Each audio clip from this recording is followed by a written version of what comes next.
علیکم ورحمۃ اللہ وبرکاتہ۔ اعوذ باللہ من الشیطان الرجیم، بسم اللہ الرحمن الرحیم، اللہم صلی علی محمد وعلی آل محمد۔ ریاض بن خمر المجاشی رضی اللہ تعالیٰ عنہ سے مروی ہے کہ ایک روز رسول اللہ صلی اللہ علیہ وآلہ وسلم نے اپنے خطبے میں یہ ارشاد فرمایا، خوب سن لو، میرے رب نے مجھے حکم دیا ہے کہ میں تمہیں وہ کچھ سکھا دوں جو تمہیں پتہ نہیں ہے، اور میرے رب نے وہ باتیں مجھے آج ہی سکھائی ہیں۔ ہر وہ مال جو میں نے کسی بندے کو دیا ہے وہ حلال ہے، اور میں نے اپنے سارے بندوں کو دین حنیفی اور دین فطرات پر پیدا کیا ہے۔ ہاں، ان کے پاس شیطان آیا اور ان کو ان کے دین سے بہکا دیا اور ان پر وہ چیزیں حرام کر دی جو میں نے ان پر حلال کی تھی، اور ان شیطانوں نے لوگوں کو یہ حکم دیا کہ وہ میرے ساتھ ان چیزوں کو شریک کریں جس کے لیے ان کے پاس کوئی دلیل نہیں۔ اللہ جل جلالہ نے اہل زمین کی طرف نظر ڈالی اور ان کے عرب و عجم کے سب لوگوں کو پسند کیا سوائے اہل کتاب کے کچھ باقی مانند لوگوں کے، اور اللہ نے یہ ارشاد فرمایا،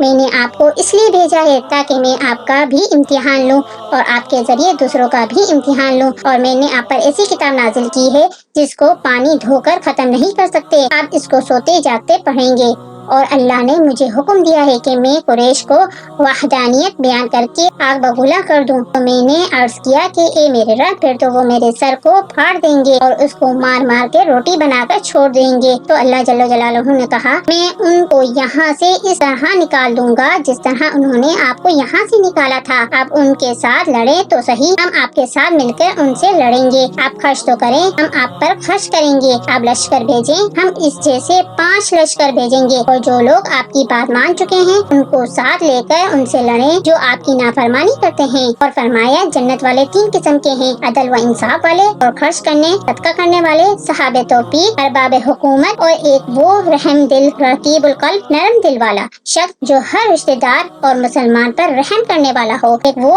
عفیف پاک باز شخص جو عیالادار ہو، اور فرمایا کہ آگ والا، اور فرمایا کہ آگ والے 5 قسم کے لوگ ہیں، ایک وہ ضعیف و کمزور جس میں عقل نہ ہو، شعور نہ ہو، وہ تم میں دوسروں کی ابتدا کرنے والا ہو، جو اہل و عیال، مال و دولت کے مطمئن نہ ہو، اور وہ خیانت کرنے والا شخص جو ہر وقت طاق میں لگا رہتا ہو اور معمولی چیز میں بھی خیانت کرتا ہو، ایک وہ شخص جو صبح و شام تمہارے ساتھ تمہارے اہل و عیال اور مال میں دھوکہ دینے کی در پر رہتا ہو، اور آپ نے بخل اور جھوٹ کا تذکرہ فرمایا، اور وہ شخص جو فحش گو ہو۔ سبحان ربک رب العزت عما یصفون وسلام علی المرسلین والحمد للہ رب العالمین، آمین۔